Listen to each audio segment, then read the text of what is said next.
quorum. Should we call the meeting to order? Do we have our attendees in? Looks like we do. Wonderful. Okay. Welcome to the first Smart Cities and Service Improvements Committee meeting of the year. Great to be here. We're going to jump in by calling roll. Foley? Here. Liccardo? Jones? Present. Cohen? Here. Mahan? Here. You have a quorum. Thank you. And I believe the mayor will be joining just a little late. Great to see you all. Really excited about the work of this committee. Just before we jump in, want to say that want to congratulate everyone on the committee and especially staff for all the great work last year. I know you earned many accolades that have been a long time coming and have made a ton of progress. So it's an honor to chair this committee and really looking forward to learning from you all and working with you. So why don't I hand it over? I believe Rob is going to kick us off. So yeah, I'll take a quick kick at this because it's the first meeting of the year. So good afternoon, Mr. Chair, members of the committee and the public. Kip Harkness, Deputy City Manager. I just wanted to welcome our new members to what I think I can say without challenge is the geekiest of our council committees. We are really glad to have you along and to have your guidance and leadership. So this effort was really first championed by Mayor Liccardo and Shireen Santosham. And we are now well along the way in our innovation journey. We've been named, as you alluded to, the most innovative big city in North America in 2020. And we enter 2021 into a new, more mature way of doing our work. I think as I've been thinking about it, we will be focusing our technology and our innovation on two interrelated areas. One, how do we address the challenges and opportunities presented by the unprecedented COVID-19 pandemic and subsequent economic downturn? And two, how do we improve at scale city infrastructure and service delivery for our residents and businesses? So our first principles remain the same. We believe we should start with people, design for them, the customer, not for the bureaucracy. We believe we should learn from data and to go from data to patterns, to insight, to action, to make decisions that drive results. And we believe we should iterate to improve, not to be afraid to get out there, to test and learn, and to make sure that we nail it before we scale it. As we engage you in these meetings, you can expect us to celebrate the people who make this possible. All technology is powered by people, and we are lucky in the city of San Jose to have amazing teams like our Vision Zero team and others that we will showcase along the way, both them and their work. We'll also strive to be open, candid, and direct. We will try to avoid what I call watermelon reporting.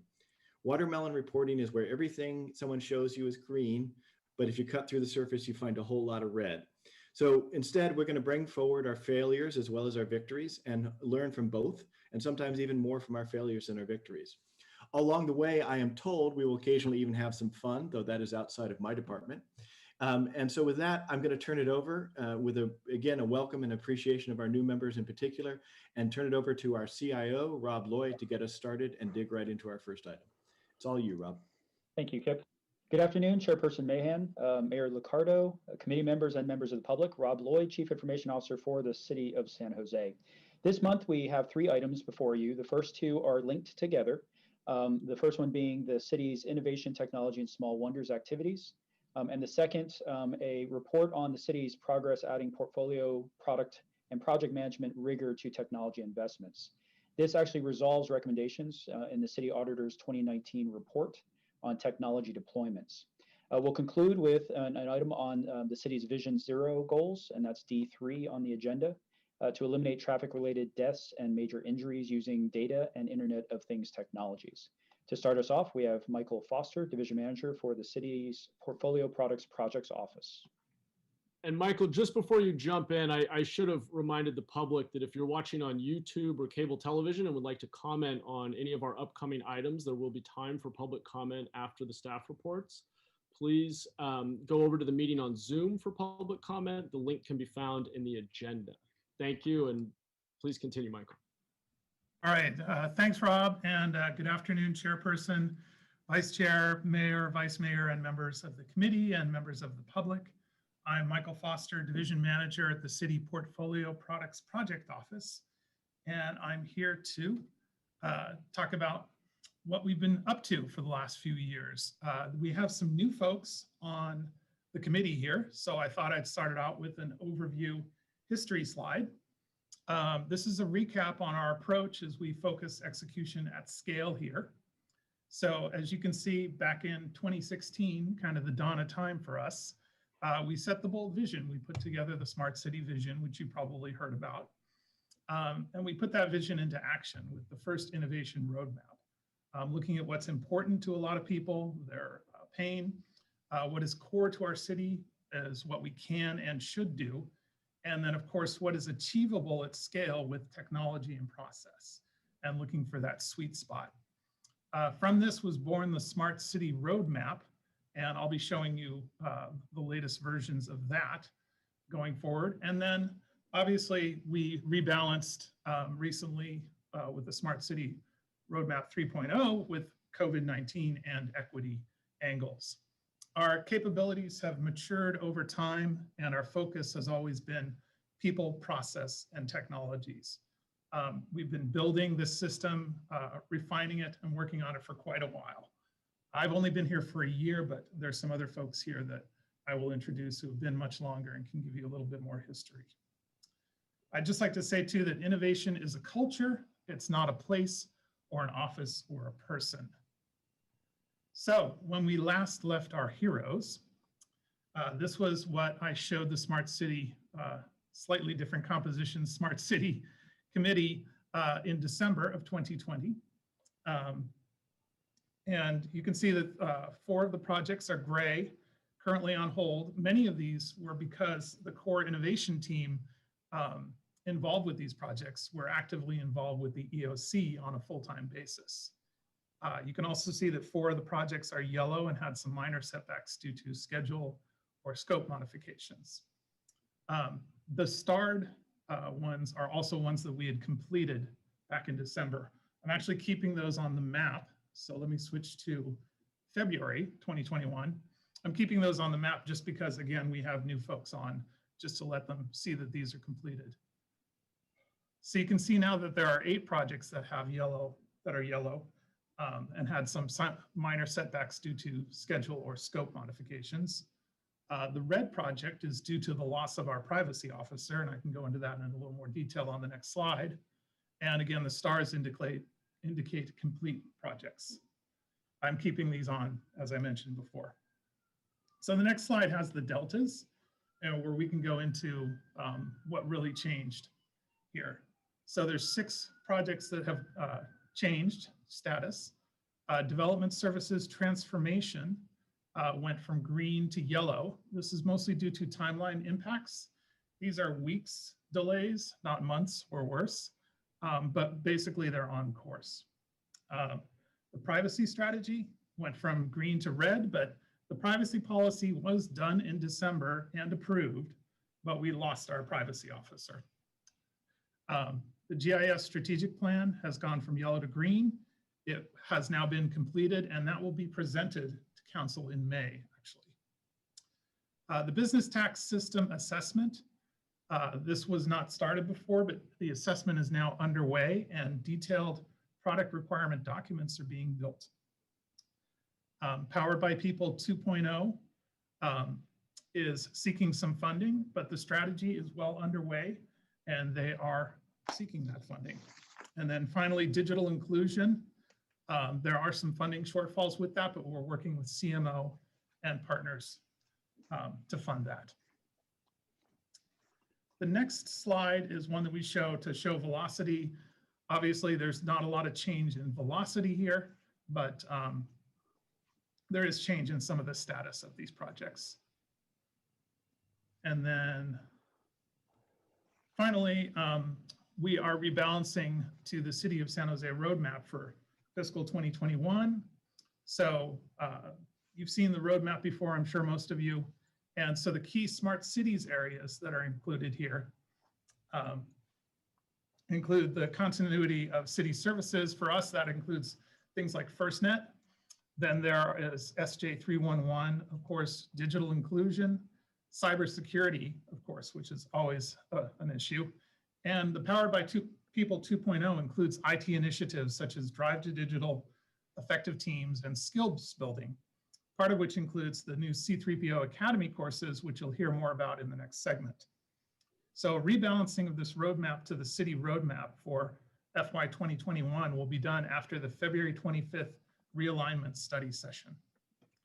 And that is actually it. So I think we open this up to questions at this point. Thanks, Michael. Yeah, appreciate it. And I see we have at least a couple of members of the public who would like to speak. So let's head over to public comment. Thank you for the update on item 1, Smart City Roadmap update. And I think we'll go to Paul Soto. We should have 2 minutes on the timer. Good evening. Welcome to the committee, Councilman Mahan and Cohen. My issues are with regard to equity. What I would like to start seeing is the equity office having a representative on all of these committees, because I'm going to keep harping on that every single committee meeting, every single council meeting, is that we have to really start looking at equity within the context of smart cities, within the context of roads, within the context of parks and recreation, with every single context in which city monies are being allocated. Either do that or stop using the word, period. Don't take it out of the vernacular of city policy, because it's offensive for these topics, and especially how embarrassing the COVID issues highlighted the lack of technological infrastructure on the east side and the weight that the east side has had to bear as a result of that.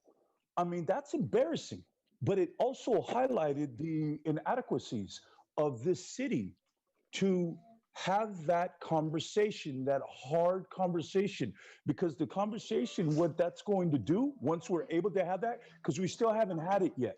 Welcome to the fight, because I was here before you two men were on this council, and I'm going to be here long after you're termed out.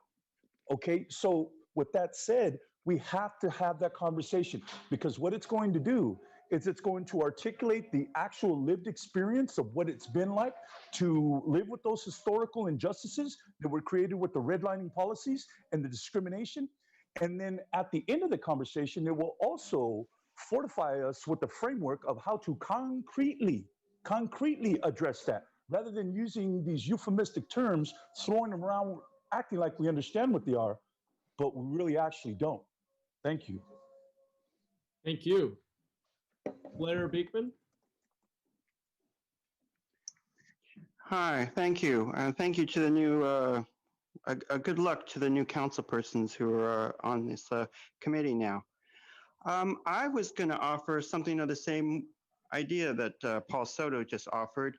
I hope this can be a time to consider equity and reimagine. And we may be at a time, I've been trying to speak of how, you know, those terms do not have to be, you know, really bad terms, scary terms, or, you know, they're simply the better parts of ourselves, and that it's okay to talk about them in public, in open spaces.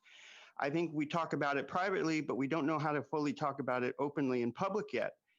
And interestingly, from that, you know, how do we better develop those concepts at this time? How do we better talk about the ideas of equity to make it, you know, not so, you know, mundane as what Paul is fearing is happening to the term? You know, and so we're in an interesting crossroads where we talk about it often in private, but don't know how to quite talk about it openly and freely in public yet. I hope we make, you know, good choices in the next month how to do that. And they're really good terms, and I hope they're just the better parts of ourselves. So thank you with that in mind. Thank you to the report just given that I felt, let me see how much time I have left. I have 37 seconds now. I felt, you know, the words that the report from the person offered, or the report offered, the ideas of innovation. It can be a myriad of terms and a myriad of ideas. It can be many ideas, and open public policy has to be a part of that. And I just feel it vital for yourselves to learn to use the language of open public policy in your regular conversation about the future of technology in the city, the future of the IoT programs, and the future of surveillance and data collection that will be a part of 4G and 5G. How can we simply talk about these things openly? And that in itself is innovation and a lot of work. Thank you. Thank you. Thank you, Blair. And Blair was our last speaker. I don't see anyone else calling in by phone. If you happen to be by phone and want to call in, you can press *9 now. We'll wait 1 second. I don't believe any of our attendees are calling in by phone. So we will move now. Thank you to our public commenters. We'll move over to the committee and start with Vice Chair Cohen.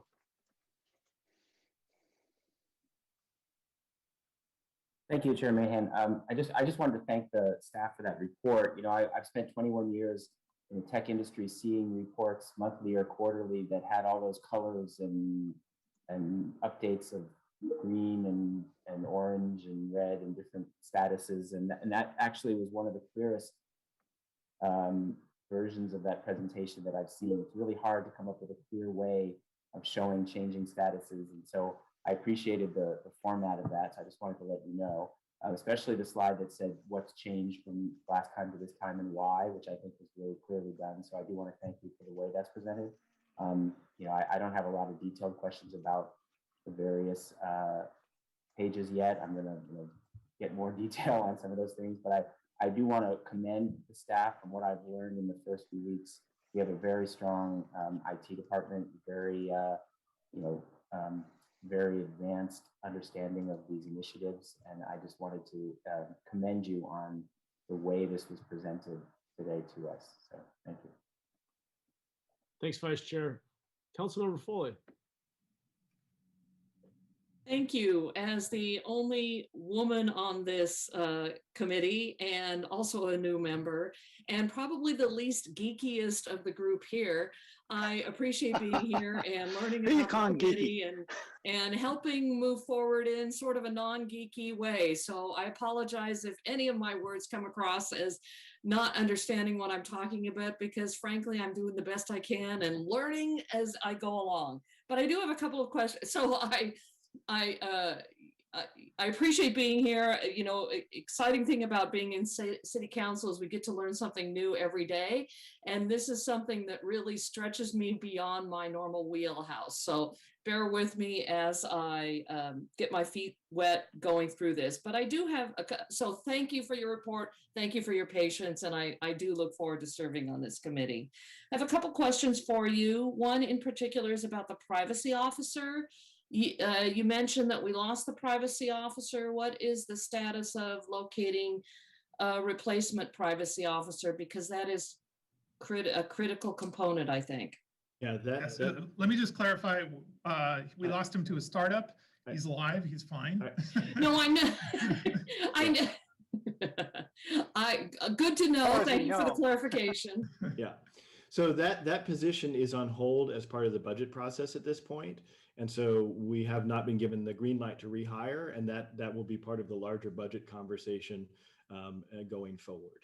So that puts us at a disadvantage at the moment. We will continue to make sure that, you know, the privacy commitments that we've made in terms of the way we're doing our contracting and all are being respected, and we are doing our best to adhere to the privacy principles that have been adopted. But moving forward with an actual rigorous framework and the work groups and all of that will not really be possible until we have a super smart body in that position or some alternative way of going forward. So it's effectively pretty solidly on pause until the budget situation gets cleared up and we get a direction one way or the other from you all.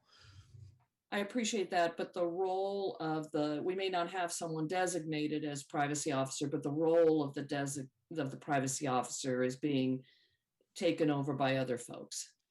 Yeah, but is that correct? Yes, with a very, very minimal level of effort, just to be clear. You know, we're making sure that we're adhering to everything that we've committed to, but we're not able to move the body of the work substantially forward. So correct. Okay, great. Thank you. I also look forward to the rebalancing that we will be doing at the end of February. It's a new way of looking at our priority setting process and how we're going to deploy resources, our limited resources. So that should be an interesting process. One final question then regarding digital inclusion. You had mentioned there was a budget, a funding shortfall. Was that anticipated? Did something come up that our expenses were higher, funders decreased? What is the reason for the shortfall, and how are we addressing it?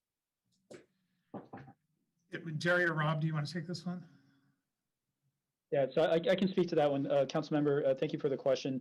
The reality of digital services is we had some investment money and have invested those into the language. Digital inclusion or digital services, Rob? Digital inclusion. Sorry. Yeah, so we are figuring out, thank you for the clarification, Kip. On digital inclusion, we actually just met yesterday and we're working through the dollars that are associated with that and the agreements with Eastside Union High School District to make sure that we have everything lined up. So until those things are resolved, we actually mark some risk in the yellow there. And then we can come back once we know for sure that things are locked in and we have the forward funding and we've coordinated with budget and city manager's office. Yeah, and in the immediate on that, none of our efforts are halted or slowed down. It's just we're making sure that we've got a lot of, between the Access Eastside community Wi-Fi, the 15,800 hotspots, the grants to 30 different nonprofits, we've got a lot in flight, and we have to make sure that we can actually sustain that. So the yellow is in terms of how we sustain it, not really in terms of anything that's happening over the next 6 months or so. Okay. That's really good to know. Thank you for that. That's the end of my questions. Thank you, Chair. Thanks, council member and mayor. Thank you, Chair. As we're going into the big shakeout, I'm not sure the correct term was to describe how we're going to identify the priorities amid the many enterprise priorities we have in the city, but that's coming up. Kip, and I'm trying to remember what term you used for that. I just call it the roadmap exercise. Okay, the roadmap exercise. Okay, that sounds good. It's better than the great shakeout. Especially in California. Yeah, right. So I guess having lived through a prior recession as you did here, my observation was that for the most part, if left to our own devices during tough times with tight budgets, what we tend to cut is the stuff that's really essential and core to keep the rest of the organization running. And we suffered mightily as a result, trying to deal with huge holes we had, for example, in HR and IT and a whole host of areas that took us many years to try to recover from, with an understandable bias to trying to protect services that were forward facing. But it really crippled our organization in many ways. And so I guess I just wanted to convey, I hope that as we're going into this, knowing that a really core purpose for the innovation team has really been seeing how we can do more with less, how can we better serve given our constrained resources. I'd hate to see that we're going to eat our seed corn around innovation and really leave ourselves without the ability to pull out of whatever recession this pandemic leaves us with. So I just offer that 2 cents for staff to consider. I guess what I'm trying to say is please be fierce in the internal conversations, and I'd be happy to be fierce with you. Appreciate that. And, Rob and I were actually just having, not surprisingly, a conversation about this recently. And I think, that there are a couple of different flavors of innovation, and the flavor that we've chosen in the city is really about, I say 3 E's. It's, effectiveness, making sure what we're doing is actually effective, making sure it's efficient, and then also taking into account equity and making sure that we understand where these services are delivered and how they're delivered. And so we really do think that this kind of work it has a huge return on investment. And during the last recession, we had what we call a decade of deficits, and it was departments like IT that really bore the brunt. And for the new council members, this may not be a surprise, but I remember coming back in from my stint with PayPal and having Rob brief me out on what their resources were. And, I talked back to some of my colleagues in PayPal and they're like, oh, is that for one of the teams? I'm like, no, that's the entire city. And they were really astonished with how lean things were. And so Yeah. I'm not here to ask to add people, but I do really think we need to be very careful not to cut away what are some of the biggest tools and leverages for efficiency, effectiveness, and equity. Yeah. Thank you. Thanks, Mayor. And I'll second. Do we have, I don't see any other hands up. I'll second the mayor's comments, and I was hoping that we could quickly put the slides back up. I don't know if that's easy to do. Sure. Go to maybe slide 2 or 3, and maybe offer a comment that's a little bit of a follow-up to what the mayor was just noting. So let's go forward, or I guess we're going back. Yeah, maybe one more. Yeah, maybe start here. Thanks on that that initial slide, actually. Sorry, just back up one. There we go. My comment, and I'll try to get it into a question, but the reaction I have is, first of all, I agree with Vice Chair Cohen that the roadmap is really clear and the color coding is great. And I think it's so helpful for those of us who are new to actually have something easy to parse. So thank you for that. As I look at this, though, we jump right into roadmap, and I know it's buried somewhere in here. It's probably in that smart city vision, but I always like to start. I think it would be really helpful as we think about ROI, which is really what I think Mayor was getting to. If we could articulate the goals or outcomes we want to see, what is the impact that this roadmap is driving toward? And I have to admit that as I was listening to the report, it wasn't as easy for me to suss that out as I would personally like. So I guess the question is, is it possible to bring forward more of those impact goals for the community? And I think that's both for these public meetings where we want to communicate to council and to the public the value we're trying to create for them, but also as we think internally about resource allocation and ROI. I personally agree with the mayor's comments. I believe that these are some of the most important investments we can make in building our capacity, increasing efficiency, basically having leverage to do more with less. But I'm just not, from this report, quite understanding how that roadmap translates. I can sort of try to interpret it, but it's not explicit. And I'm just curious if, and again, I'm coming in midstream. This is my first meeting, so it's more of a comment, but I'm just curious, how, whether it's Kip or Rob, how you all would react to that, and if we might be able to tweak this to put ROI a little more at the center of the progress report. Yeah, I'll do a going forward reaction and going backward reaction. Going forward, I think this is exactly why we want to have the alignment with the larger city roadmap, because as much as, frankly, I get excited about kind of some of the inside baseball on the technology stuff.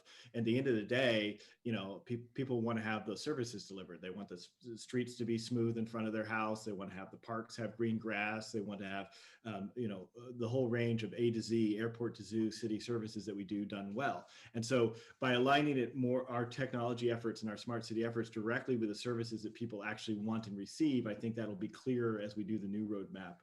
In the previous one, though, if we could click forward one, Michael, what we tried to do, and it's really on the far left here, is really try to show you what these outcomes are aligned to in terms of the smart city vision and a couple of modifications from it. So that was our initial tint. It's what are all these things pointing toward? But to your point, that doesn't really give you a clear sense of what do I get out of it necessarily, or what's the ROI. So I think your feedback's very valid and welcome. And we are, this is sort of the Smart Cities roadmap has been the pilot for the larger city roadmap. And so we've learned a lot from this experience, and we are folding that into the next.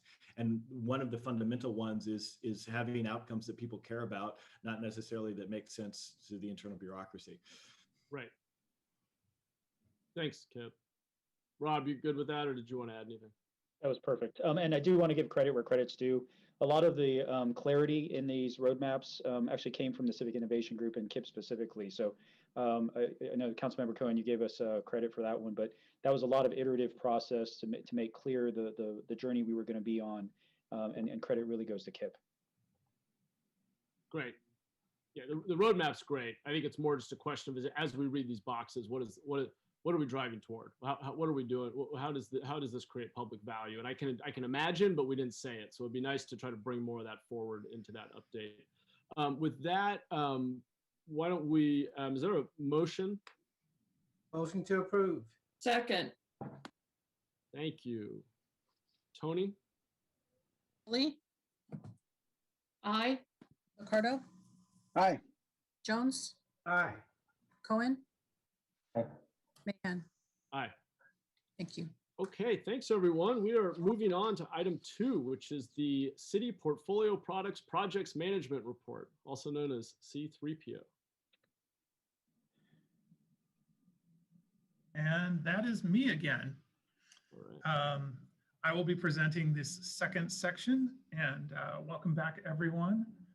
I am Michael Foster again, the division manager of the City Portfolio Products Projects Office. We are not a copyrighted Disney-owned golden robot, but we are called C3PO. And this is a report on the city's investments in improving product management and project execution in the city organization. So I wanted to go backwards again for the new folks on this committee, but also just for everyone. First, some history. How did we get here? So looking back on our organization, so prior to 2016, coming out of a decade of deficits from the impact of the 2008 housing collapse and subsequent Great Recession, the city's investments in information technology had seriously suffered from neglect and cutbacks. As of February 2016, IT had 23 vacant positions overall. Almost 30% of its overall positions were vacant. Additionally, many large departments were also maintained technical staffing within their departments. These larger departments included the airport, police, ESD, Public Works, Department of Transportation, Fire, Planning, Building, and Code Enforcement. There are around 60 such positions citywide. And of course, staff from these departments are directly accountable to the respective department directors. As a result of this and other issues, city IT deployments were achieving a less than 5% success rate, especially for cross-departmental projects for delivery on time and within budget. So from these early days, we improved the process and the vision. So we originally had an audit in March of 2016 about technology deployments. In mid-2016, the Smart City Vision was approved that we spoke of earlier. Later in 2016, an annual work plan was initiated where we could measure against where we planned what we were doing and measured against how we achieved that. The first project managers were hired in late 2016. Full-time dedicated project managers within the IT department. Our 3-year tech strategic plan, first one was put together in early 2017. And by mid-2017, the concepts of C3PO that I just talked about and the product project manager concepts were put into place. The results of this were we went from that less than 5% success rate previously shown to greater than 70%. So for a little bit of history, I think I mentioned before, I've only been here about a year. For some history, I'm going to introduce Swati Ganesh, who's going to talk about the period after that, where we took a lot of projects that had been floundering, you might say, and got them out the door. Swati?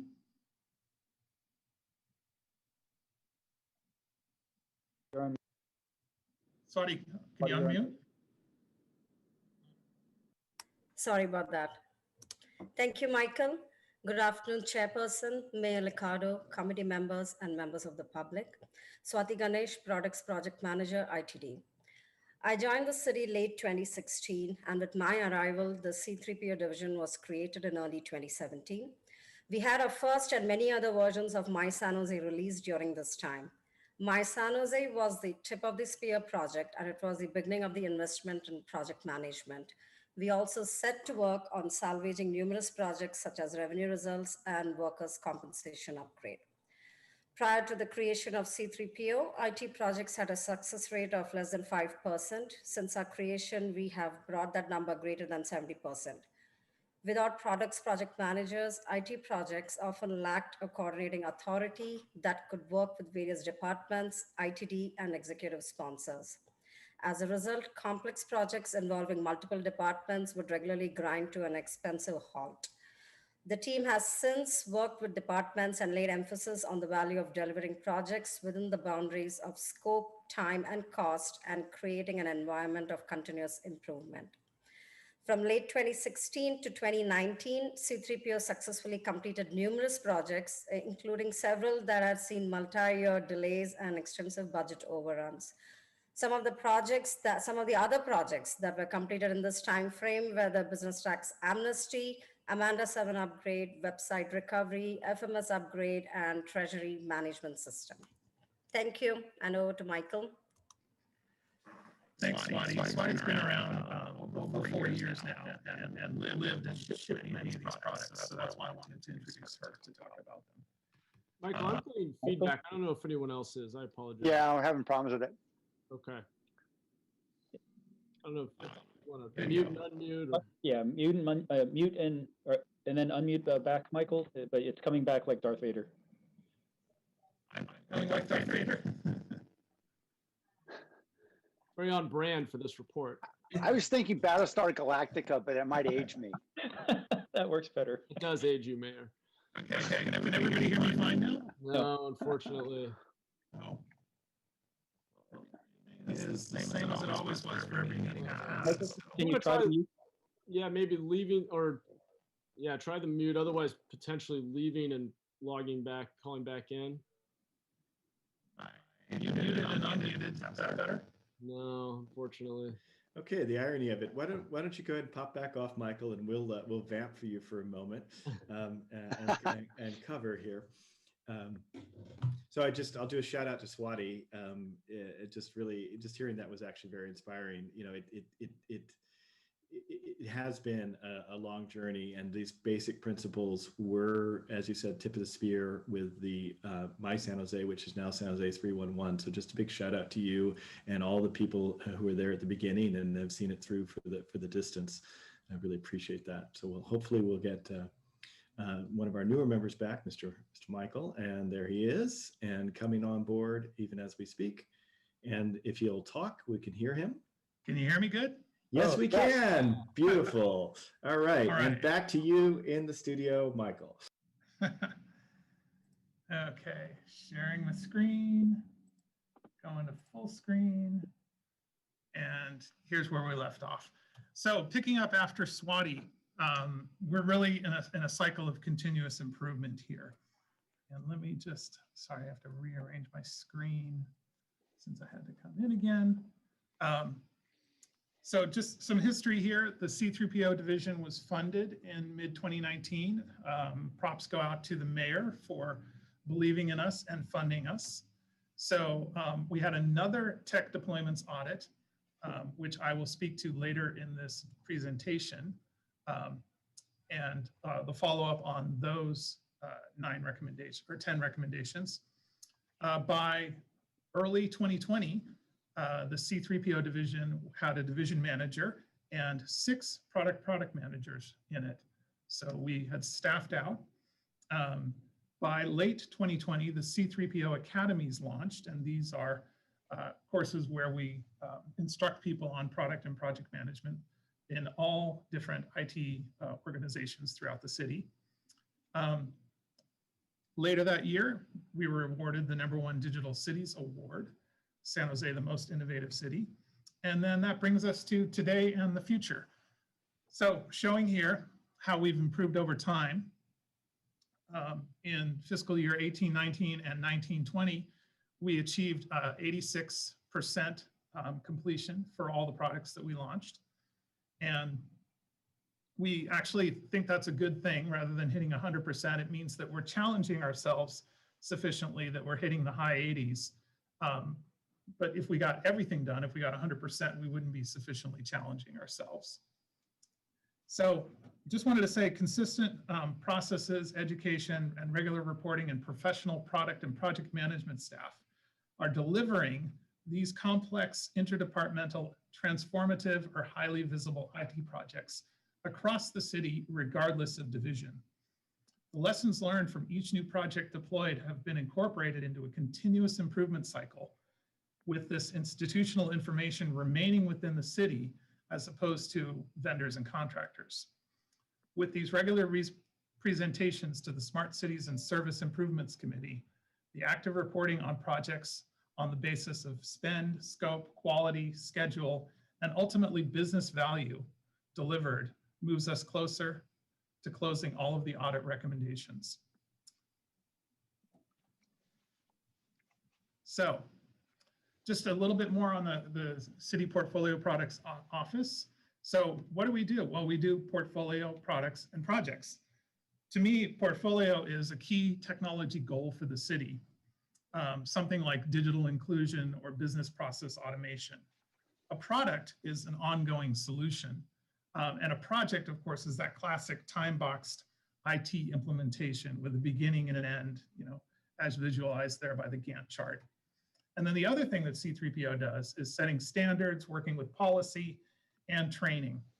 So common question is, when does C3PO get involved?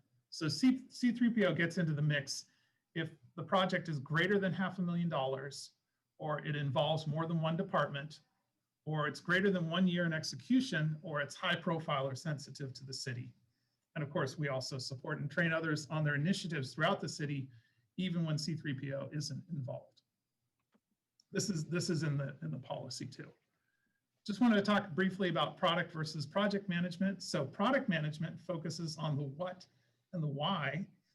In my estimation, product management should really be focused on what are we doing, why are we doing this, even asking the question, why are we even doing this? Sometimes doing nothing is the best decision.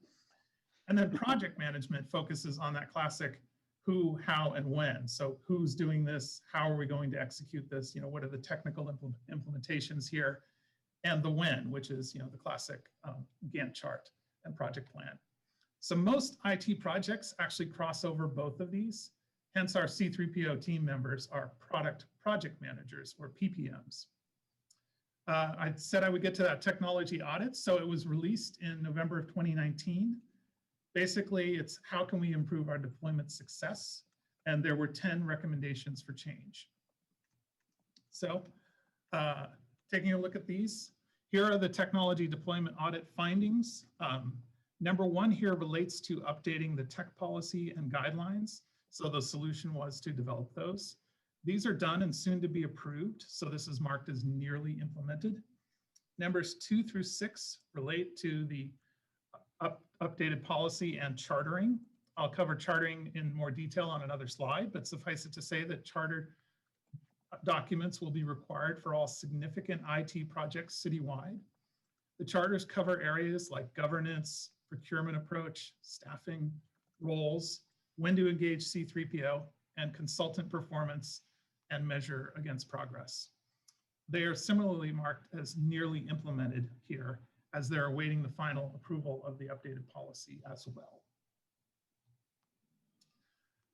Continued on here, I'll jump to finding number 8 here. It's an update to the contract boilerplate to identify key vendor staff and prevent any bait and switch type scenarios. Numbers 7, 9, and 10 are active initiatives with much already accomplished in the areas of documentation and archiving, regular reporting to council committees, like I just did in item 1 today, and inventory and asset tracking. We expect these to be completed as far as the audit is concerned within the calendar year. So just briefly on that new technology and deployments policy, what does it do? It modernizes citywide IT governance, sets citywide standards for IT planning, reporting, asset management, cybersecurity, and deployment practices. It resolves the audit recommendations of the 2019 technology deployments audit, and it maximizes the city's return on technology investments. I mentioned charters before. I just wanted to talk about those briefly. So why do we do charters? It's really a consensus on people, process, and technology. In a nutshell, a charter is clarity and commitment. So a charter is a detailed document that enables execution when agreement is achieved at the commitment sign-off. This is that clarity and commitment moment that everyone says, yeah, this is what we plan to do. There's also an acceptance sign-off where the exact same people who agreed to the charter and signed it accept the results of the project and say, yes, this actually does resemble what we intended to do back when we set out to do this project. And that's really all I have. I love to end on a good quote. And this is my friend McCall from Microsoft, who said, sometimes the role is to build a product, but the job is to build a culture. Thank you. Thanks, Michael. Great words of wisdom there. Why don't we move over to public comment? Looks like we have one hand up, and I'm sure we'll get our timer up in a moment here and start off with Paul Soto. Paul Soto from the Horseshoe. Thank you for the report. I would venture to say that sometimes it's to build people. I think the person, the humanitarian consequence, the human consequence of the decisions that you're making, and I don't mean consequence in the negative connotational sense. I mean it just as a result of the decisions that you're making here impacts people's lives. It just has a direct impact. That's what city government is for, you know. And I think that we're reaching a point in our humanity, and it's scary to watch. You know, that's why I listen to all these committee meetings. I've got plenty of time, and so I'm watching this happen in front of me.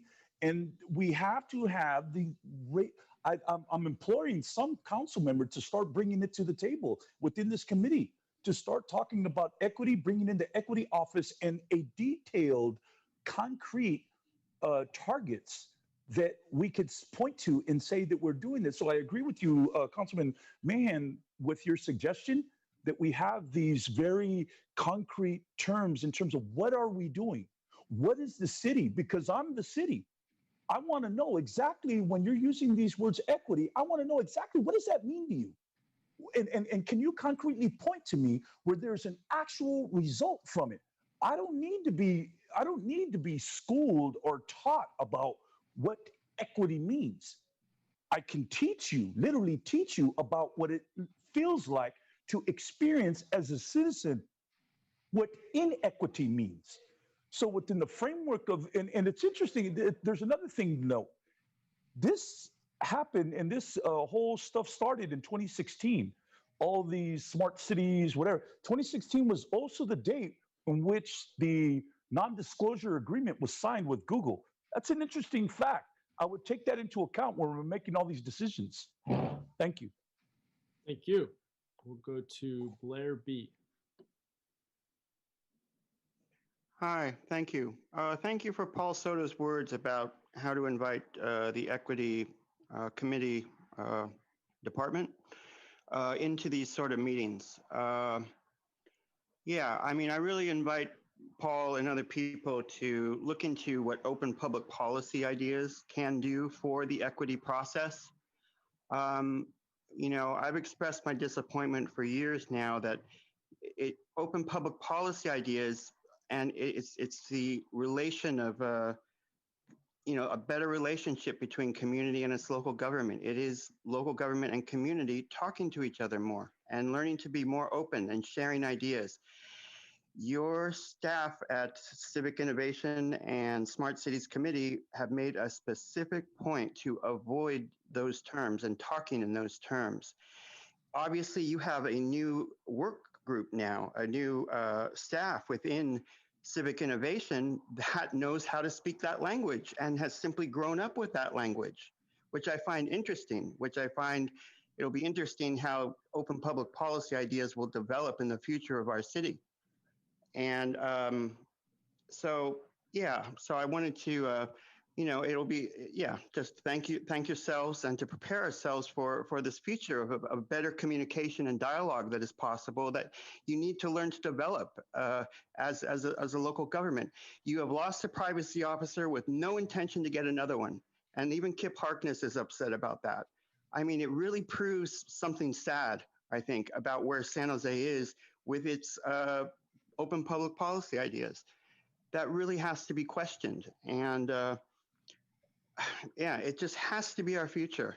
And that is our innovation and our technology future is open public policy and the sharing between ourselves. And that's reimagine, that's equity. Thank you. Thank you. Not seeing any other public comments, so we'll go to the committee. Does anyone have questions? Let's see here. Vice Mayor. Thank you, Chair. First of all, I want to say to Councilmember Cohen and Mahan, welcome to the committee. I think I started out as having the most tech experience on the committee, and now I have probably one of the least amount of experience with you two being added to the committee. So I'm looking forward to learning from you and learning from your insight and experience. I also want to say too that it's interesting to see how far we've come. When we were talking about some of those completion rates at 5% and going up to 80% plus, it just really hits home how far we've come and how obviously we have a long way to go. But this staff and our people and our resources are just tremendous. And I just have the utmost respect for who they are and what they do. I did have a question, and Rob, you know, we've had this conversation early on about decentralized and centralized oversight of IT.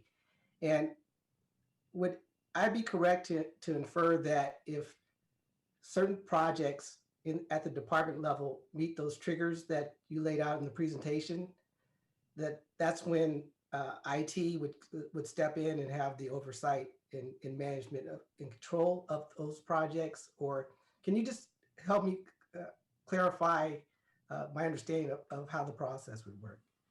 Yes, Vice Mayor. So the new policy that we have drafted that's going through the review process for approval does actually specifically state what you describe is when it hits that size, that value, that sensitivity level, then IT actually has a formal and steering role in that.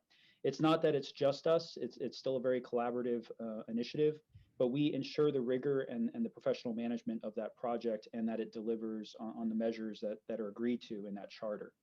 It is about clarity and commitment and a sense of urgency to get those things done, but it does formalize a centralized role for IT and the C3PO specifically in those efforts and those initiatives.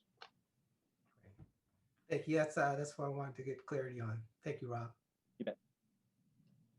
Thanks for the great question. I'll also join the Vice Mayor in congratulating you all on the progress. The project completion is, that's awesome. You guys have made incredible progress.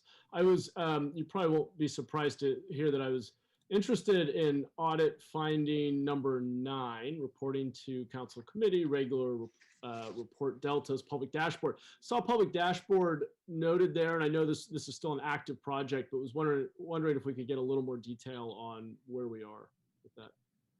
Yeah, and let me take a first whack at that and then invite Michael to weigh in as well. So the way the audit was written, they referred to a couple dashboard examples like the state one, which is actually our starting point, Chairman.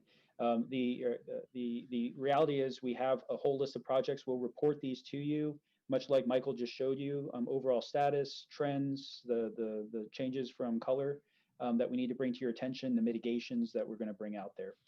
There is a future vision of a more detailed, I think more Chairperson Mahan model dashboard, Kip Harkness model dashboard, that's going to be more specific about measures and metrics and show more trending of information as well as the ability to dive down in them. That's going to take resources and that's going to take time. Kip challenged me on this one as well, is make a very specific ask on what that 2.0 of dashboards is. But to close the audit, I want to be very clear. It is that summary information that we're presenting now and then publishing that dashboard on a regular basis for public consumption of where our initiatives are at.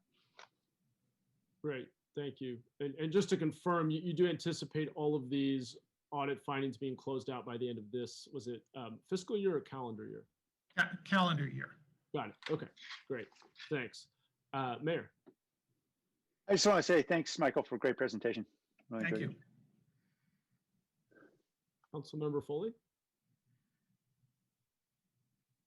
Thank you. Thank you for the presentation on C3PO. I never really knew what the C3P, what the 3P stood for.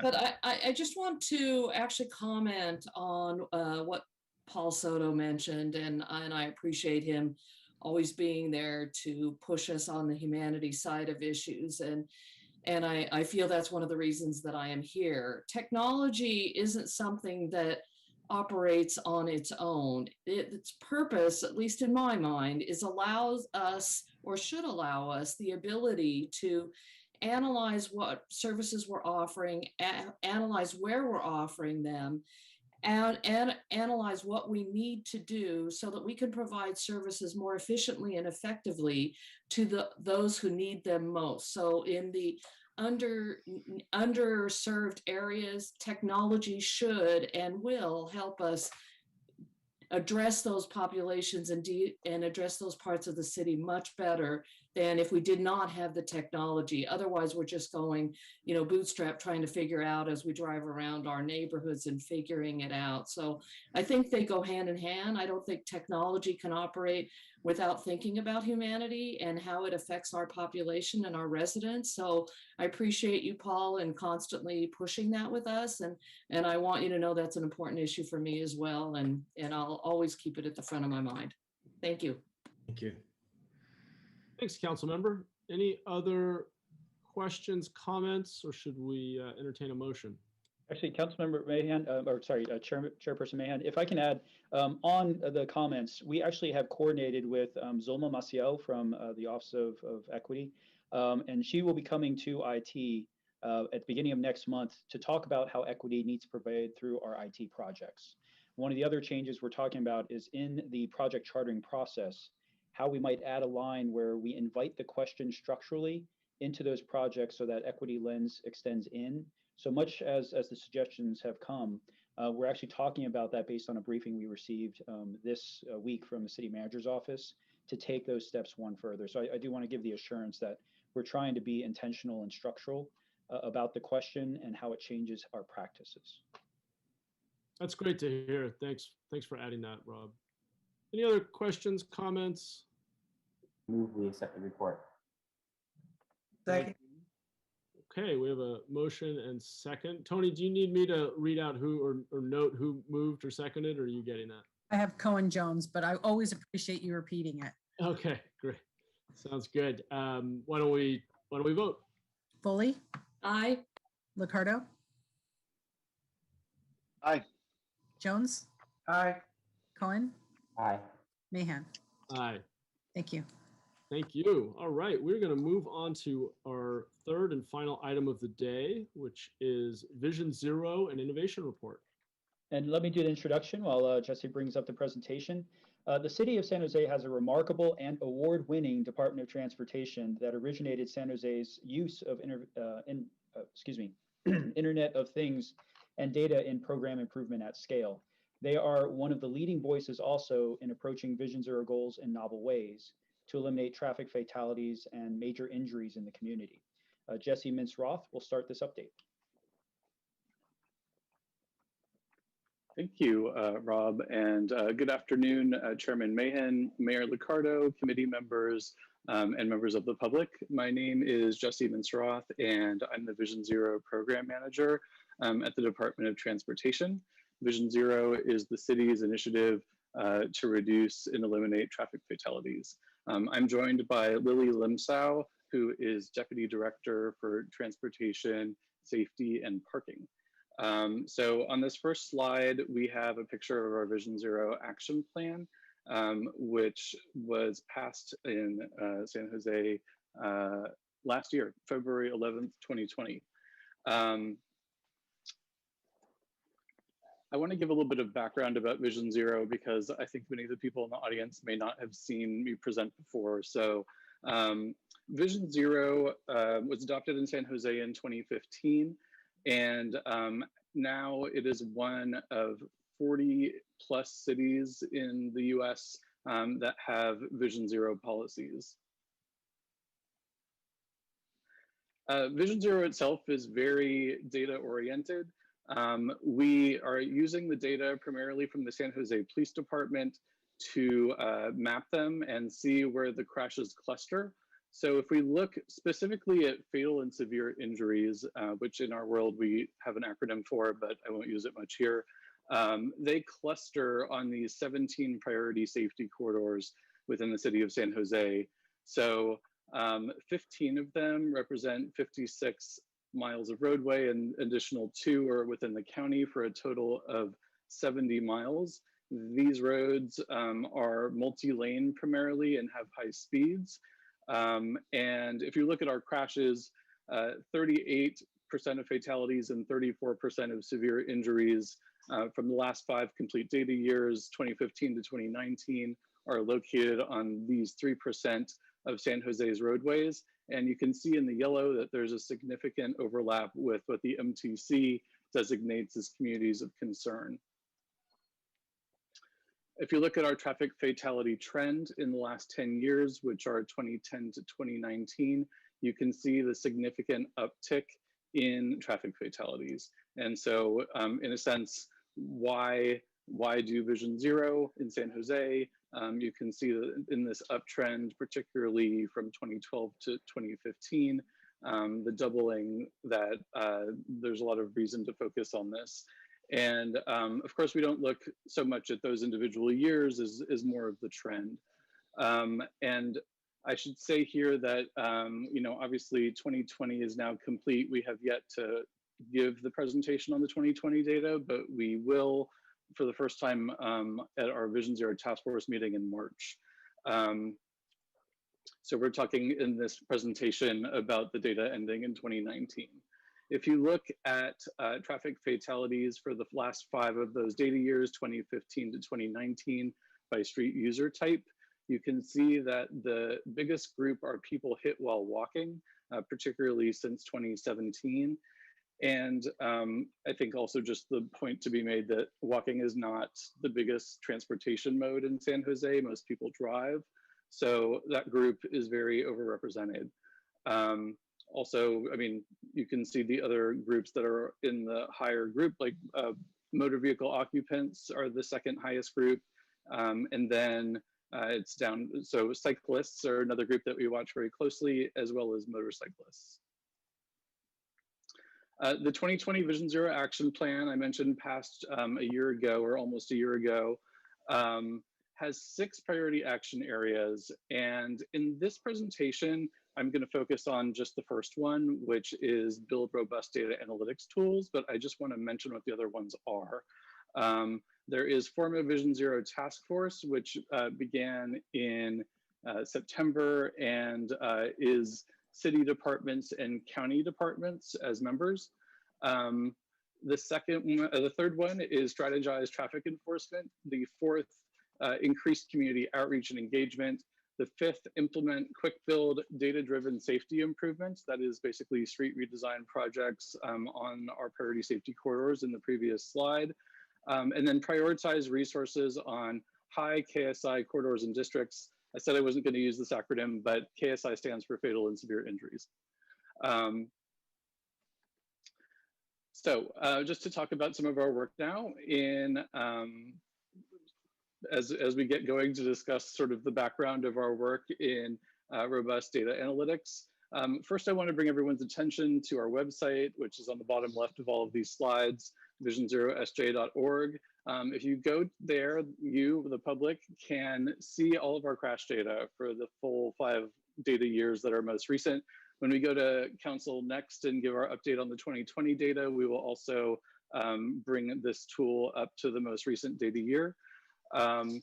So this data comes to us from the police department. That data is quite manual to process, and we have created this tool using Power BI, which allows you to zoom in and look at any location that you want to see the different modes of street user involved, vehicle, bike, pedestrian, you know, to look at specific priority corridors, to look at specific modes. So it's a great tool that we were lucky to be able to develop using the DOT IT team resource, which we share with the rest of the department. But I think this is a great tool. On the same website, you can also find this map, which is the map of the 70 miles of priority safety corridors. And you can turn on a layer at the top left, which shows the council district. So if you'd like to see where those lane miles fall and exactly which council districts, you can zoom in and see that. So now I'm going to talk about our more current new projects. Urban Logic is a data analysis platform that we recently selected through the city's Startup and Residency program, otherwise known as STIR. So we selected them in November, and we're currently working on the scoping document. So we don't have a sort of completed tool to show here, but we can show the work that Urban Logic worked on with us through a demonstration project in 2018 and 2019, and that is the image on the bottom left, as well as the sort of newer version of their platform, which they've developed working with other cities on the bottom right. We're really excited about this tool because it allows DOT to unify and analyze crashes from other known data sources, such as from around the city and county, as well as adding live smart city subscription data, which we're working on procuring, such as connected vehicle data, cell phone signal-based data, Internet of Things data, as well as proprietary data sources that we do have. To give the example of our signal system, which we don't currently overlay, but we could through a system like this, so we have automated signal data. And then we also have sort of new future innovation collaborations that use camera-based machine learning, such as near-miss events. So here you can see a picture of us accepting an award at the American Planning Association National Planning Conference, which was held in San Francisco in April 2019. There we received this award, the American Planning Association's Technical Division Smart City Merit Award. And I'm on the right here, and I'm joined by Wilson Tam and Jill North, and it was great to accept that award. So near-miss technology, we're going to talk about this tool that we've developed with Verizon Smart Communities through a public-private partnership. I should say that working in Vision Zero, that near-miss technology is the technology that technology companies approach us about the most. But that said, the great interest in developing this technology is very much in its infancy. And so we worked to develop this tool that's called Intersection Safety Analytics, or ISA, with Verizon. And we wanted to develop this tool based on our data. And I mentioned before that people hit while walking are the biggest group. So rather than sort of maybe taking a more off-the-shelf approach to this, we wanted to build this tool to focus it around the pedestrian data, learn more about them. And so, you know, we don't want to just look in the crosswalk. We want to look and see how people are using this intersection, because one of the things we find in Vision Zero frequently is that street designers design a public space to be used in one way, but street users use it in other ways. So, so we wanted to look at the severity of near misses and build functionality with the Verizon engineers and create insights from these cameras posted above the intersection.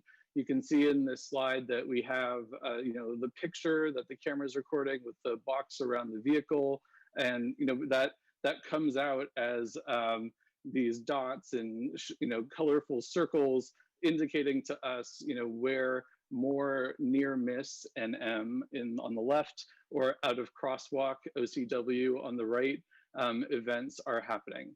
And then also developing this dashboard, which is based on, I believe, GIS, so ESRI ArcMap. Oh, maybe I'll go back one slide and just say that, you know, we use the insights to to aid our street redesign, such as our quick build projects, which I mentioned is one of the items in the action plan, and also our capital projects and also our signal work. So just looking into this new dashboard that we recently created, this is the intersection of Meridian and West San Carlos.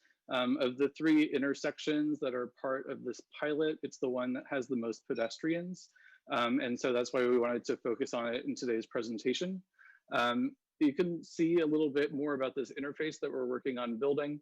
The circles on the left and right show, I have a screenshot of the mouse over, but you can see that in the blue part of the pie on the left, it's showing the unsafe versus the safe deemed near miss events. So in this particular data set, which is May 1, 2020 to the end of 2020, it's showing 32% of these near misses to be unsafe.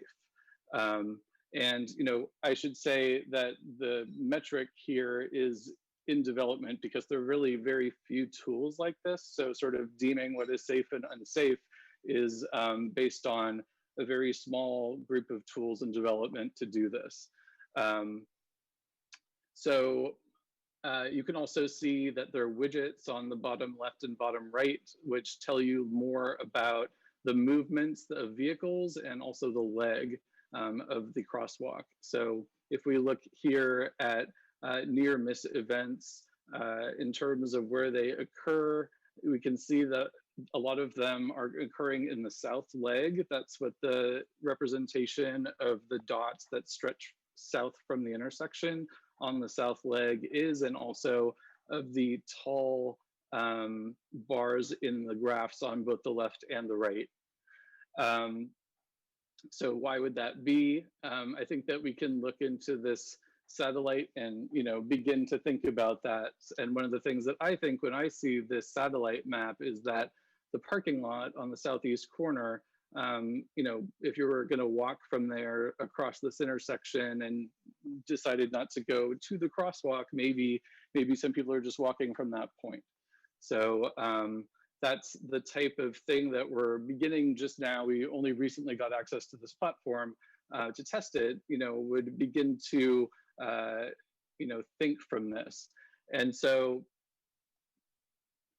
this is a little bit more of a written out data story that Verizon showed us, showing the heat map of the density and severity of near miss events. So here you can see that south leg showing a lot more in the heat map. And some of the preliminary insights are that almost 50% of near miss events are on the south leg. 60% of near miss events on the south leg involve vehicles going northbound, and 83% of south leg near miss events involve pedestrians outside the crosswalk. And in terms of what we can do with this and what we are beginning to do with this, there is a West San Carlos project proposed that's in preliminary design. And so we're able to use the insights from these cameras to help design that location as we begin the proposals for that capital design. Finally, we wanted to talk briefly about radar speed signs. There has been a request to upgrade these and make them more, basically do more things. So we are piloting the Internet of Thing version of radar speed signs with 2 companies called Traffic Logics and Applied Information. And that gives a cloud-based management tool version of these radar speed signs, which allows us to collect data and analytics, program them remotely. It gives us alerts when the signs malfunction or when there's unusual traffic. And also it gives us the ability to coordinate with traffic enforcement. So I'm almost done here. We wanted to thank the project staffs who worked on all of these projects, both here at the City of San Jose, in the Department of Transportation, and in the Office of Civic Innovation. Also the team at Verizon Smart Communities and Urban Logic, as well as Applied Information and NordCal Signal Supply, who we work on the radar speed sign project with. So in summary, we have that data analysis informs our safety investments, and the work on our near miss and out of crosswalk tool with Verizon's Smart Communities, the Urban Logic platform that we're going to bring online soon for data analysis, and the radar speed sign pilot upgrade to the cloud. So I will pass over for questions. Thanks, Jesse. Fascinating stuff. Why don't we go to public comment? And I see Paul Soto. Again, Paul Soto from the Horseshoe. I need to preface what I'm going to say because I know that nobody intentionally means this. But this is a perfect example of why the Racial Equity Office has to be directly involved, actually must be directly involved with these kinds of issues. Let me give you the example within the context of the presentation I just heard. 38% of the fatalities in our city is happening within a 3% of border of our city. Sal si puedes. This is the area. This is Esparza. I was at last year's meeting when these issues came up. Okay, people are being killed on the street, and what the presenter did is after he announced this, these are deaths of our citizens in our city.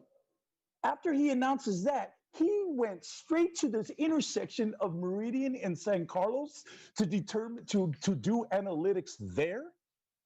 This is why the equity issue must be on the table. We got to bring it in. We got to have the hard conversations. Mayor Liccardo, I'm asking you, please, man, we need to have these conversations because it's offensive to me because I know what it means. I don't have no issues with racism and equity. I know what it's like to experience inequity generationally. I got the birth certificates to prove it. I got the ancestors buried in Oak Hill Cemetery that tells you how grounded and rooted I am in my community. So I'm asking, oh my God, it was offensive for him to go straight from speaking about the fatalities in one particular area, and he went straight to ground zero where Google is going to be setting their tendency. So we need to pull Zuma in a little bit sooner than later. Thank you. Thank you. Let's go to Blair B.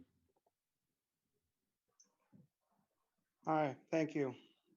With a massive push by the federal government to place new 4G and 5G technology in local neighborhoods, along with new smart streetlight system being placed around the entire city of San Jose, all of this will have the capabilities to place much Vision Zero neighborhood safety surveillance technology and data collection in local neighborhoods at this time. This simply should satisfy many new Vision Zero and neighborhood safety demands and not make some initial needs to inflate the interpretations of KSI statistics as an urgent priority as it used to be. For as much as I respect this can be a beginning time of better human rights and equity practices that I feel is now being used in how to gather KSI studies and reports in San Jose at this time, it simply needs to be openly noted and often at this time that this new and improved KSI statistical data gathering is going to enlarge and skew the traffic death statistics of previous years in San Jose. It is my guess there are at least 15 to 20 higher amount of deaths now being reported compared with pre-KSI numbers just 2 years ago. A reminder, I am a part of the work of Open Public Policies for the Future of Community Surveillance Technology. It is a feature of community and its local government working in more open, honest terms together to ask questions and solve problems around the issues of community technology, surveillance, and its data collection. These are the ideas of peace, more open democratic practices, and more genuine positive community sustainability ideas that I ask yourselves at this time to please make clear for at least a few more years the differences between past and present uses of KSI statistical numbers. I feel the acceptance of open public policy ideas with the needs of Vision Zero can be an all boats can rise together concept. and where concepts, thoughts, and ideas do not have to work isolated or in mutually exclusive terms. To close, please keep in mind Better Vision Zero practices are the ideas of community harmony and green sustainability, not law enforcement and its surveillance tech. Thank you. Thank you. And our last public speaker is Victor Sin. Good afternoon. Good afternoon, Mayor and Council members. My name is Victor Sin. I'm the chair of the Santa Clara Valley chapter of the ACLU of Northern California. Slide 9 of the presentation mentions live smart city subscription data and lists some examples. I would like to know how the subscription data are obtained. In other words, who subscribes to what platforms? In particular, regarding cell phone signals, what technology or mechanism is used to collect these signals? Are the data provided by Verizon? Slide 9 and slide 12 mention near-miss events. Slide 12 mentions out-of-crosswalk events. Is the data gathering associated with these events merely used to analyze high-risk areas, or is there an intention to identify the persons or vehicles involved? Thank you. Thank you. Okay, seeing no further public comments, we will go to Mayor Liccardo.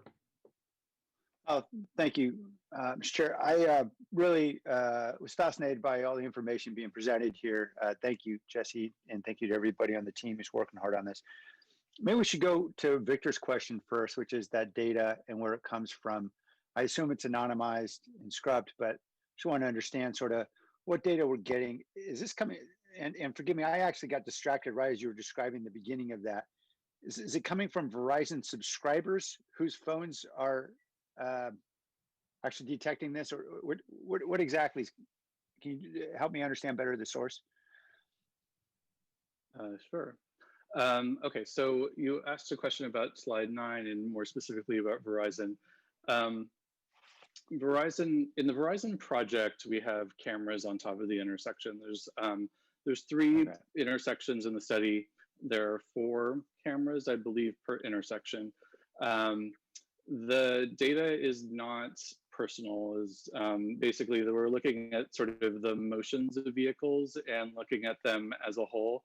We have not looked at any specific vehicle movement at all, even to date. We're sort of looking so it's for not even coming from the phone. of large. No. No, not coming okay. from the phone. Got it. Okay. Yeah. But separately in slide 9, there is reference to connected vehicles, cell phone signals, Internet of Things. Those are given as examples. We don't currently have a subscription for that, but it is a type of data that cities do buy, and they tend to buy it through a vendor. And we are interested in finding a vendor to provide that type of data, but we don't currently have one. And we would make sure that the privacy policy that we've just adopted would be applied to that vendor as well. So it's, where we've used them with things like SafeGraph, which completely anonymizes it, and there's no way that we can go back and understand any of the source pieces. So that's a very, very good question. I want to make sure that we, we're following through that all the way through on that. Well, I'm glad we have a policy, privacy policy in place, so we can do these things, or at least be transparent about what we're doing. And the 3 intersections, forgive me if you told us already, where are they? They are Meridian and West San Carlos, and First and Brokaw, and I believe Oakland and Brokaw. Yes. Oakland and Brokaw. Okay. Thank you.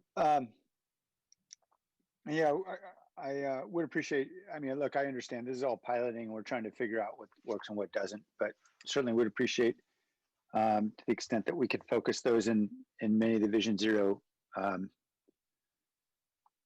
high need areas. That would be, I think, something we'd all embrace. The data about crashes, I know, is problematic in terms of the source. Lots of folks don't call the police for lots of reasons, and there are understandable situations going. I know, for example, we had a really serious, high collision, high crash intersection not far from my home, in the neighborhood just between my house and neighborhood and 101, where we just had, nearly every week I talked to the corner store owner and said, there's a crash every week. And I knew that in that neighborhood, again, just between mine and 101, that we had a high number of undocumented residents, and they're going to have a lot of understandable fear about calling the cops when something happens. And so obviously there's a serious safety issue that we're just not able to pick up in the data because the police report doesn't show it. I know we're trying to use creative ways to learn more, but do we have access, for example, if, and I don't suspect that this would be comprehensive, but for example, the insurance reports, or any other source of data other than police that could help us understand those crashes and where they're happening? Yes, actually. We're trying to copy a best practice from San Francisco in this area, but it's going to take a long time and a lot of work because there may be some privacy concerns in copying this best practice, which is basically to work with our trauma centers in the county and get the data from the EMS. So we recently started working with the EMS department in the county, and their staff is great. We're really excited to work with them. And I think we're all really excited about the overall project. It's just that, you know, establishing it in San Francisco, which is a easier municipality to work in because they have a perfect city-county overlap and one trauma center. That distinction is really important here. We have obviously many municipalities in the county and multiple trauma centers. We need to sort of figure out how we can take their model and bring it here. When San Francisco did this, they ended up redrawing their priority safety corridors because they found that about 30% of severe injuries are not in the police data. Wow, that's a high percentage. And I suspect ours would be similar, if not higher. So I'd be happy to help. I mean, it seems to me the two critical locations would be regional and VNC. I'm just guessing, and well, I guess Kaiser may take some as well, but I'd be more than happy to help with those hospital executives in terms of encouraging a partnership to provide this data. I think that would be something I'm sure they would embrace. So please let me know how I can help with that push. And then finally, I know it's something we had been working on. One of the many things we were interrupted on in progress by the pandemic were scooters. And we were seeing both, sadly, incidents of death in addition to serious injuries with people having scooter accidents. Obviously, scooters have gone dormant during the pandemic for the most part, but I know they'll be back. And in fact, they may become in even higher demand, both scooters and bike share, because of fears that people are going to have about being in confined spaces on buses. So that I recall what we were trying to do was work with several scooter companies. I know our office was working closely with DOT on pilots that would utilize different kinds of technology in the scooter companies to detect when they were on sidewalks as opposed to being on the road, because we didn't want them on the sidewalks running people over, particularly folks who have limited mobility. And I just want to know, what is the status of that project, and do we have an opportunity to revive it and maybe get it over the goal line? Jesse, if I can take that. Yes, go ahead, Mayor, please. This is Lily, Deputy Director for Traffic Operations. That project specifically is under our mobility team led by Jessica Zank. So we'll have to get back to you on the progress of that this time. Okay, I'd appreciate it. Thank you. Sure. Thank you, Mr. Chair. Thank you, Mayor. And I apologize. I don't remember the order in which hands went up, but why don't we go to Councilmember Foley? Great, thank you. I just want to, Jesse, thank you for the report on Vision Zero. Enlightening as usual. And I just had a question about the radar speed signs. Is that the Internet of Things that my district funded through Essential Services budget last year? Yes, absolutely. We should credit you for that. Thank you. Sorry. Credit, well, hey, words too, for sure. We came up with the idea, the mayor agreed with it. So that's That's Yes. good. Thank you. So that pilot is going forward and being installed, I understand, on Branham, and then a yet to be determined location. That is correct. I think we've selected Hillsdale as one of the locations on a priority safety corridor, and a couple more that's coming to be identified as well. Great. And Branham is a Vision Zero corridor, so Correct. that's good. We have a lot of injuries and that occur there. Thank you. I just wanted to confirm that that was the funding mechanism that we applied for last year. Thank you. Great. Thanks for your leadership on that. Will we go to Councilmember Cohen? Yeah, thank you. This is pretty exciting for me to see this use of modeling and sort of artificial intelligence to study data and data analysis. I actually just had a conversation this morning with folks at Microsoft about use of Azure Cloud and artificial intelligence for modeling traffic and streetlight timing and all of those issues. And interestingly, I just heard you say that two of the spots that you're looking at are on the Brokaw corridor at First and at Oakland Road. And I just talked to him about the Brokaw corridor this morning and how between those two locations, we have a terrible bottleneck at 880. And you know, there's in my vision, my mind, a study of understanding traffic flow and how all of those cross streets affect traffic flow, and with two different light rail crossings across Brokaw, and how those affect it, and how we can deal with timing and getting people across the road at various intersections. And you know, they were excited about the potential to study a corridor like that, and you know, using artificial intelligence and cloud computing to sort of study that entire corridor. And you've already got kind of two of those intersections set up. So I'm just wondering, you know, if this is extendable in some way to do more studies of traffic, and what the vision is about what this data is going to tell us about, you know, what we do with those intersections in terms of light timing to protect pedestrians, but also to improve traffic flow. Jesse, I'll take this one. Go ahead. Yeah, thank you. Thank you for the question, Councilmember.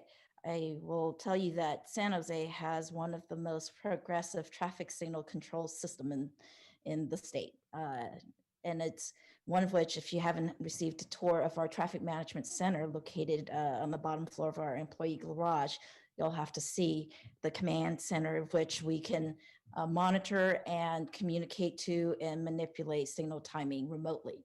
Sign me up. I'd love to take you through there.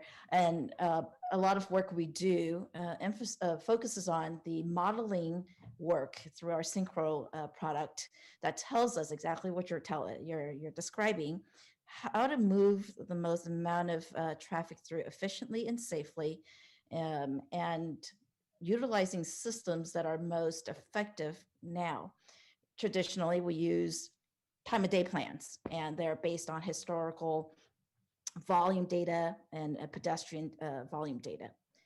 But adaptive signal control, that is adapting to real-time condition, was implemented on Brokaw in this reach, I would say at least 5 years ago.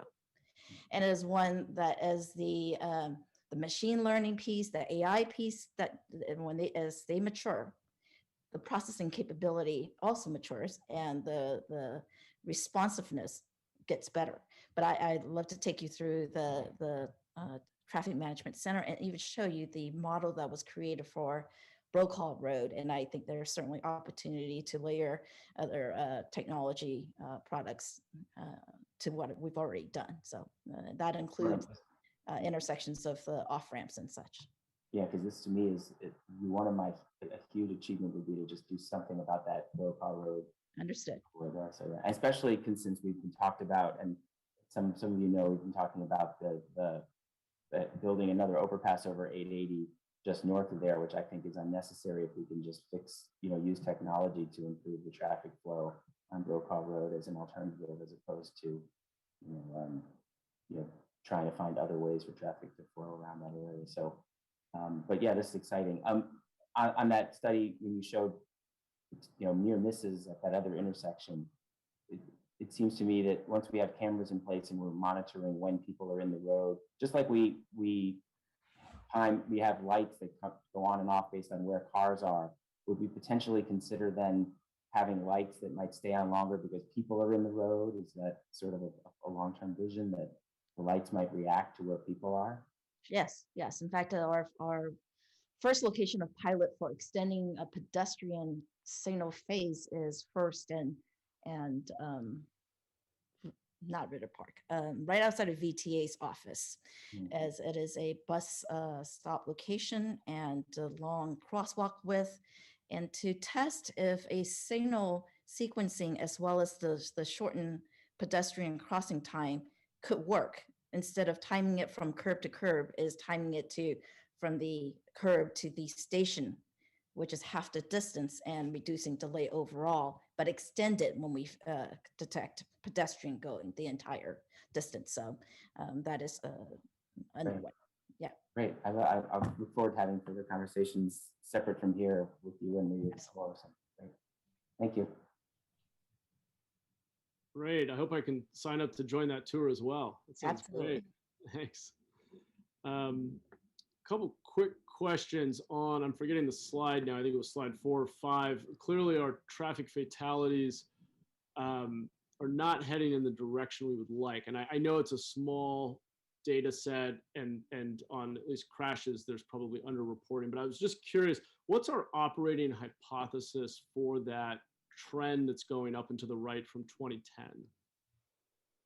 And I know it's mostly, it looks like it's being driven by an increase in pedestrian fatalities, but do we have a clearer sense of why we might be seeing that increase? We've only been developing this slide deck in sort of the last year or so, and so we don't have all the answers yet, but we do assume that we follow to some extent national trend. And so when I was introducing that topic, I talked a bit about how it's true in other cities too. And we are, I should talk a little bit about our abilities to do data analysis. We, as I mentioned, we're sharing the IT staff within DOT to create the Power BI tool, but we did not until just recently have a little bit more capacity to begin to do these sort of more interesting data analysis tasks. And I'm happy to say that we recently have a new staff member on our team who brings a lot more data analysis capacity to map as well. And so that is definitely a question that I would like to learn a little bit more about myself. I also would just say that while I don't want to jump into the rabbit hole of the 2020 data, I will say that our 2020 data, the traffic fatalities have gone down, and particularly the pedestrians. And so that's exciting, but it's also unclear at this point whether it's the beginning of a new trend or an aberration, because obviously 2020 data, 2020 is a very unusual year, I think we can all sort of agree with. So, we'll begin to discuss some of those questions, hopefully at our March 5th Vision Zero Task Force meeting, which is open to the public. So. Thanks. Really glad to hear we have some good news, but Kip, did you want to interject? I just want to back up just a second to something that Lily didn't give herself credit for. She's got an amazing team. And since we've got some new committee members, her team is also the backbone behind our emergency vehicle preemption, which allows either police vehicles or fire vehicles on our highest priority calls to get an automatic green light and go safely through. Unless there's a pedestrian that's on the walk, they won't override on that. And we've seen really impressive changes in how quickly, especially we can get our fire vehicles through high traffic areas because of that work. And her team was able to do a solution that actually saved us about $9 million from what the alternative would have been by doing it with a software-based solution rather than a hardware-based solution. And we wouldn't have been able to do that if we didn't have the kind of intense center of excellence that she's created over the last years or so with her team. So I just want to give her a little more credit because she's kind of a modest superhero, but she's done some amazing things. Wow, thanks, Kip. That's great to hear. Thanks for your great work, Lily. It's fantastic. The only other question I had, Jesse, and I don't know if it's for you or someone else, is as we are implementing these quick build solutions, are we setting up our data analytics so that we can then essentially take the treatment and then the control where we didn't put in the treatment and try to project out the number of crashes we might have expected and whether or not that improved, and ideally isolate which quick build solutions seem to be having the biggest impact? As a sort of more general question, could I take that to mean, are we studying the projects to see what their impact is? Yeah, sure. Yeah. So to that question, the answer is that yes, we are moving to create a program that does that. We were previously going to try and bring on a fellow to create that program. That didn't quite happen yet, but we are creating effectively it would be like creating data monitoring plans for projects so that we can collect before data and after data, and then comparing the performance. So we did recently, with the quick build materials, we're able now to build things more quickly, using these materials. We did recently do a new type of project at 3 intersections in the Guadalupe, Washington neighborhood, south of downtown. They use a design type called left turn calming, basically seeing that a lot of the pedestrian injuries at these 3 intersections were being caused by left turns. So we are trying this new design, and ideally it would be great to have a lot of different data types to study the impacts of this type of project. And we're hoping that as we develop this standard operating procedure, we call an SOP, to do the data studies around projects that we'll be able to report on them in the future. At the moment, in that case, I don't know that we have a lot of data beyond just looking at the crash changes, because those come into us, sort of automatically. But there are a lot of other data types that would be good to have when we evaluate projects. Yeah, that sounds great. I guess the reason I asked the question the way that I did is that it seems to me that focusing on before and after data is going to make the data susceptible to broader trends. So we were just saying, most cities are seeing an increase in fatalities. So there may be other trends that are impacting that before and after data that kind of obscures the impact. And I was thinking that if there was a way to isolate the treatment area and sort of create a control out of comparable areas or just citywide, trying to understand if those areas that are performing at a better rate after certain treatments have been implemented. I just encourage us to think about it in a way that maybe isolates the variable a little more clearly. But yeah. Yeah, it's a good suggestion. I would say that, for example, if you look at the layout of the city, it's a very big city. There are a lot of intersections that in a sense look the same. You could call them a type. It would be nice to be able to talk about a type across a set of a lot of intersections. So I think that would be a great way to think about our sort of data analyses in the future. Cool, thanks. All right, back to the mayor. I'm sorry, I just wanted to add one quick note, or I guess really elicit a question in a way. In terms of where we're spending our resources, I mean, clearly we've got these high fatality or high injury corridors relative to the rest of the city. We've taken a lot of time to identify those.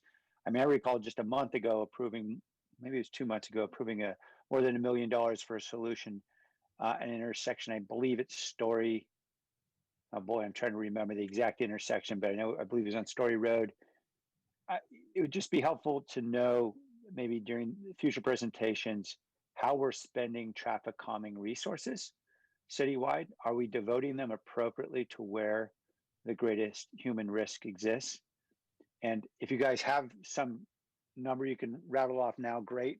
If not, I would just ask that maybe that would be something we would make part of those presentations, because I think it's important for people to really understand what we're investing along those corridors where we know people are most at risk.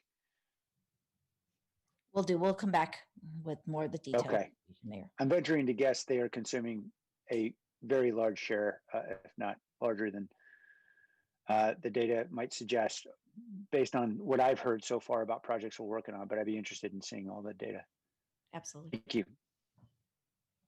Great, thanks, Mayor. Any further questions, or do we have a motion to accept the report? Motion So to moved. for second. Great, thank you, Mayor and Vice Mayor. Let's vote. Foley, Aye. Ricardo, Aye. Jones, Aye. Cohen, Aye. Mahan. Aye. Thank you. Thank you. All right, I think we move to open forum for opportunity for members of the public to comment on work under the purview of this committee. So let's go to Paul Soto. Paul, are you there? Paul, we're not hearing you. It looks like you've tried to unmute. There it goes again. There we go. Can you hear me now? We've got you. Okay. Yes. Okay. Thank you. I wanted to thank you, Mayor, for your last comment. That's all I'm asking for. And I literally speak for hundreds of thousands of our residents in those areas. And what I would also ask is if you could please suggest to the office that governs this body is if when it's agendized, that it states specifically that there's going to be a presentation with regard to that element. Use racial equity or justice or something in there that would articulate to me that that particular agendized item is going to relate specifically to the issues that you had just talked about with regard to allocation of funds, allocation of resources to the areas of the city where it is most needed. Because like I said, I'm going to assume that people don't intentionally mean to be like ignore those issues or to be sensitive around them. We're dealing with hundreds and hundreds of years of colonization. We're dealing with hundreds and hundreds of years of white supremacy. And so there's a lack of understanding of how that is inserted because it's so insidious and has become so institutionalized and so systemic that sometimes we don't know the language or how to identify it. And so I'm going to assume that. And that's why the Racial Equity Office is so important. And the staff needs to be increased so that there's a liaison in every single one of these committees, every single one of them.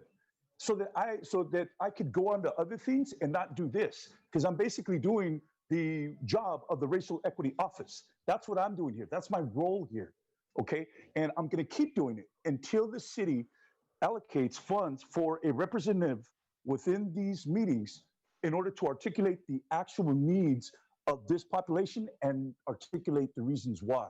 Thank you. Thank you. Let's go to Blair B.